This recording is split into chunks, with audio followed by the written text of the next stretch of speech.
हे ईश्वरंक प्रियजन आज आमे साधारण कालर द्वाविंश रविवार रे पदार्पण करिअछु।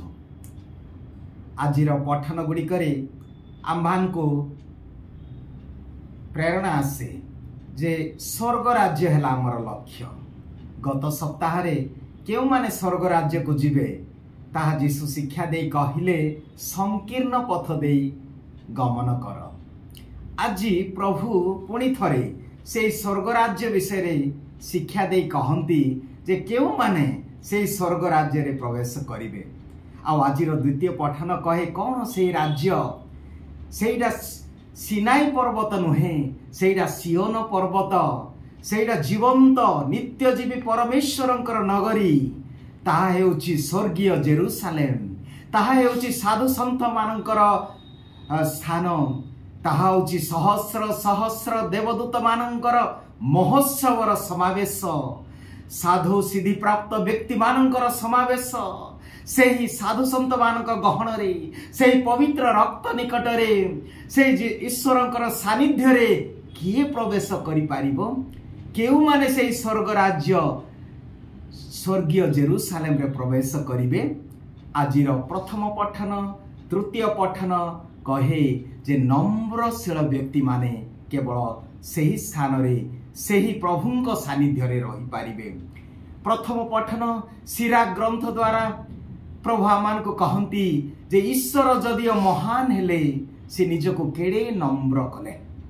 आ जहा कि आमाने साधु पाउलंकर पत्र रे आमे देखुछु फिलिपियो मंडली 2 अध्याय 6 रु 11 जदि पढ़िबा जदियो से ईश्वर थिले जदियो स्वर्ग राज्य तांकर सिंहासन थिला तथापि से ताहाको तांकर स्वर्गीय भाव को स्वभाव को जाबुड़ी धरी रखिले नहीं कि बा से सिंहासन को धरी रहिले नहीं से मनुष्य को उद्धार करिया पाई मनुष्य हेले मनुष्य पाख को आसिले दास हेले आ निज को एते नम्र कले जे से गोड़ धोइले एवं शेष पर्यंत आज्ञाबह हेले।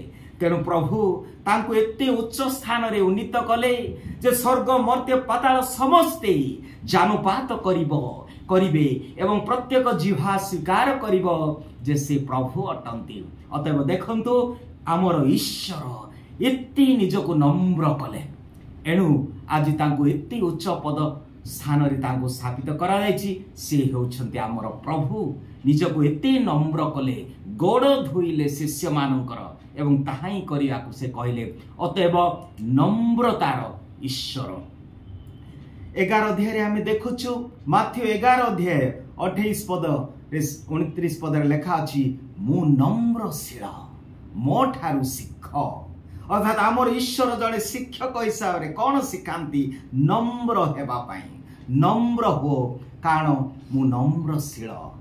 प्रिय भाई भौणी माने आबे जदि देखिबा एही बाइबल रे अनेक स्थान रे प्रभु एही प्रकार नम्र व्यक्ति मानक ऊपर से कहंती। साधु अगस्तिन तांकर गोटे उक्ति अछि the gods grace the stream of grace flows not towards the mountain of pride but towards the valley of grace. अर्थात ईश्वरंकर अनुग्रह पहाड़ पर्वत गर्वी रूपक पहाड़ पर्वत आड़े प्रवाहित हुए नहीं किंतु नम्र रूपक उपत्यका आड़े प्रवाहित हुए।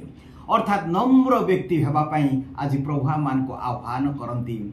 जदि आमे पढ़िबा याकूब पत्र 4 अध्याय 6 पद प्रथम पीतर 5 अध्याय 5 पद सेठारे मध्ये लेखा अछि जे ईश्वर अहंकारी माननको विताड़न करंती किंतु नम्र लोक मानको उन्नीत करंती नम्र लोक मानको उन्नीत करंती। पुणी से मध्य कहंती बामारिया जीवन रे मध्य आमे एही विषय माने सुनुचु। लोक 1 अध्याय जदि 51 पद रे लेखा अछि जेतेबेले से ईश्वरंकर माता हेबा पई संदेश पाइले से जे स्तुति गान कले सेठी से कहंती 51-52 अध्याय रे जे अहंकारी मानको से छिन्न विच्छिन्न करिसंती किंतु नम्र मानको उन्नीत करिसंती। शक्तिशाली माननको सिंहासन रु च्युत करिसंती शासन च्युत करिसंती किंतु नम्र लोक माननको से उठांती। अतएव नम्र व्यक्ति होउछन्ति ईश्वरଙ୍କ राज्य स्थान पाइबे। प्रिय भाई भौणी माने मु एपरि ध्यान दउथाए।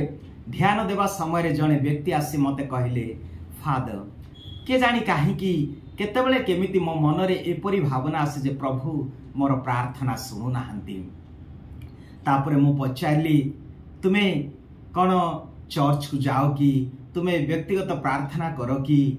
सेतेबेले से कहले, फादर मु प्रति रविवार जाउची, बेले बेले सकाळे मध्य जाउची, माला जप करूची, चर्च को दान दउची, यज्ञ उत्सर्ग करूची, नवीना करूची, किंतु के जानी कहीं मोर गोटे उद्देश्य पूर्ण हेउ नाही। तापरे मु सेही व्यक्ति को कहली, अच्छा तुमर स्त्री सहित कि प्रकार संपर्क अछि? आउ सेही समय तार मुंड नई गला। आउ से कहला, फादर आपण को जदि न मु कहिबी काहा को कहबी? तापरे से पुणी कहला, फादर मु भाबुछि ताहा ही प्रभु सुनिछंती। मु पचारली, कौन प्रभु सुनिछंती? से कहले, फादर ए 2 दिन पूर्वरु मोर स्त्री को घर बाहर कर देछि। ओहो ताहा ही प्रभु सुनिछंती। तापरे मु कहली, से कहबा को लागला, फादर से गोटे बहुत भल नथिला, ता जको मोर बिजनेस चालू नथिला, सब बेले राग, गोटे डेविल बा गोटे मंद आत्मा ता पाखरे थिला, से गोटे भूत। आउ बहुत दिन पर बोधे प्रभु सेटा ही सुनिछंती। तापरे मु कहली, तुमे जाई तुमर स्त्री को क्षमा मागी तुमे आस, तांको घर को नहीं आस। तापरे से मते कहला, फादर आपण जानंती मु किए? मु कहली, मु जानी नाही। से कहला, मु एई अंचलर जणे विख्यात जणे नामजादा व्यक्ति, मो निकटक लोके आसंती परामर्श नेबा पाई, जे कोनोसी विषय रे शांति समाधान पाई मु आगुआ हुए। तुम एते बड़ लोक मु जानी नथिली। तापरे मु पचारली, से जा भी हेउना काहेकि से बढ़ेईर पुओ जीशु आज कहउछन तुमे नम्र हो, तुमर स्त्री को क्षमा दे तांको घर को आस। सेतेबेले से कहले, फादर आपण जत्ते टंकार यज्ञ उत्सर्ग करे मु करिवि, जहा कहबा कथा करिवि, किंतु एई काम करिवि ना। तापरे मु कहली, तुमे जहा भी करि पारो, किंतु प्रभु तुम कहउछथि जाओ तांको नै घर को नै आस। से कहला, फादर जो दिन मु तांको आम घर तड़ी देली, से दिन मु कहली, देख आज ठारू तुमे एही द्वार रो तुमे सेपटू मु एपटू। आ फादर जानी छथि जेते मु जहा कहे ताहा रखे, फादर मु कथा रखे, तेणु लोके सम्मान दियंती। आ मु जेते बेले एई कथा कहली, लोके सुनी छथि, लोके बोलिबे कोन?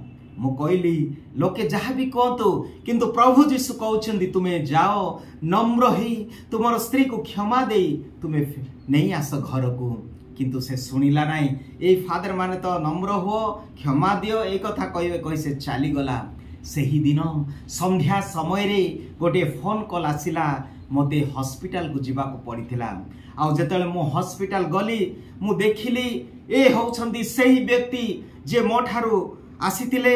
एई सब कथा ही चली गले, जीवा मध्य रे एक्सीडेंट ही तार प्राण चली जाइछि।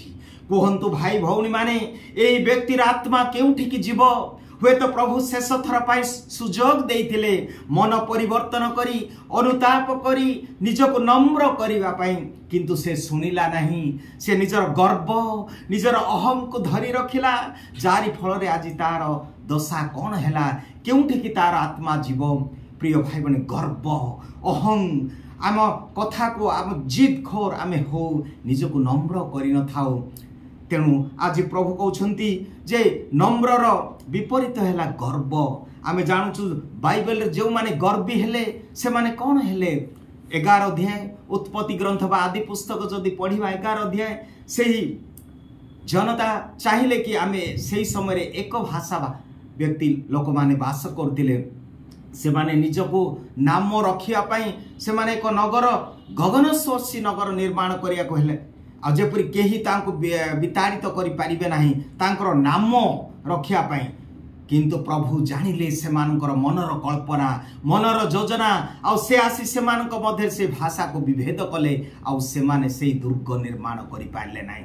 आमे जानुछु जिसाय पुस्तक जदि पढ़िबा, सॉरी जेहिजिकेल पुस्तक पढ़िबा 28 अध्याय 14 रु जदि आमे पढ़िबा, प्रभु जहा को सृष्टि कले प्रथम से व्यक्ति को एते मणि माणिक्य रत्नमणि चंद्रकांत नीलकांत अर्थात एते सबुरे मनुष्य को से दूतों को सृष्टि कले से अध्ययन उद्यान थिले ईश्वरंकर समस्त गौरव ज्ञान रे पूर्ण थिले सौंदर्य रे पूर्ण थिले किंतु कौन कला से प्रथम दूत किरुब से निजको ईश्वरंक ठारू अधिक ऊर्ध्व आकाश रे ईश्वरंक परि हेबा पय हैला ईश्वरंक ठारू ऊर्ध्व हेबा कला आ प्रभु कौन कले जिसाय 14 अध्याय जदि आमे पढिबा 12 पदरु से तांको विताड़ित कले से भूगर्भ को ताको पठेले कारण तांकर गर्व अहं से निजको ईश्वरंक समतुल्य कले तेणु आज नम्र हेबा पय प्रभु आह्वान करछिंदी नम्र केउ माने हेबे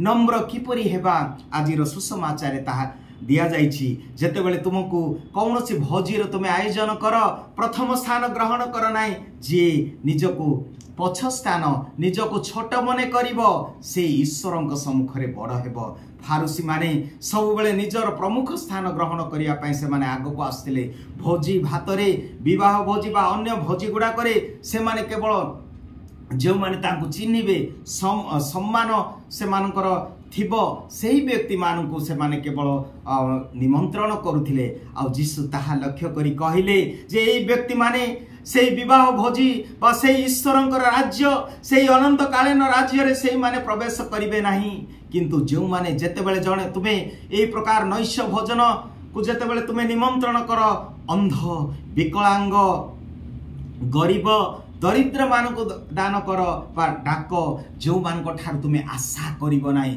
जो माने तुमको परिशोध करिबे पारिबे नाही सेमान को डाकिले तुमर पुण्य हेबो तुमे सेही अनंत सेही स्वर्ग राज्य ईश्वरंकर सानिध्य लाभ करिबो तेणु सेही विकलांग सेही दरिद्र आमे आने जो माने आज विकलांग होइछु प्रभु पाख को जाई पारनु आ माने सेही अंध होइछु जो माने आमे चिन्हि पारुना अन्य को भाई भौणी रूपे आ सेही गरीब मानकर दुख जे न जानी पारुना एणु आमे आज अंध होइछु आज आमे छोटा होइछु आमे जाई पारुनु अन्य को आमर घर देई आमर पड़ोसी को सेवा करिया पय आमे खंज होइछु आज प्रभु आमे आत्मिक भावे अंध होइछु आत्मिक भावे खंज होइछु आज प्रभु आमान को आह्वान करंती जाठारु पाइबो तांको देले की लाभ माथ्यू 5 अध्याय 46 पदरे मध्य कते अन्य माने तो ताहा करंती निजर भाई बंधु को निमंत्रण करती किंतु जाठारु तुमे परिशोध पाई पारिबो नाही सेमान को डाकिले तुमर पुण्य हेबो आ तुमे सेही अनंत कालीन सेही स्वर्गीय जेरूसालेम सेही ईश्वरंकर सानिध्य लाभ करिवो आ गुडी वाक्य अति सुंदर वाक्य दिया जाइछि हित उपदेश 19 अध्याय 17 पदरे 19 अध्याय 17 पदरे लिखा अछि जे दरिद्र को दान करे से प्रभु को ऋण दिए जे दरिद्र को दान करे से ईश्वर को ऋण दिए आ ईश्वर यथा समय रे से तुमर ऋण परिशोध करिवे तेबे प्रिय भाई भौणी माने आज जदि प्रभु आमान को सृष्टि करछंदी सेही साधु संत मानक सहित रहिबा पई ईश्वरंकर सानिध्य लाभ करिया पई सेही प्रथम जात मंडली सही विश्वासी मानक सहित सेही पवित्र रक्त सेही जीवंत नित्यजीवी ईश्वरंक सहित रहिबा कहले आमको नम्र हेबा अहंकार छाड़िबा आज कौन पाई मु अहंकार होची आज कौन पाई मु गर्व करूची आज कौन पाई मु अन्य मान को चिन्हि पारु नाही मोर व्यवहार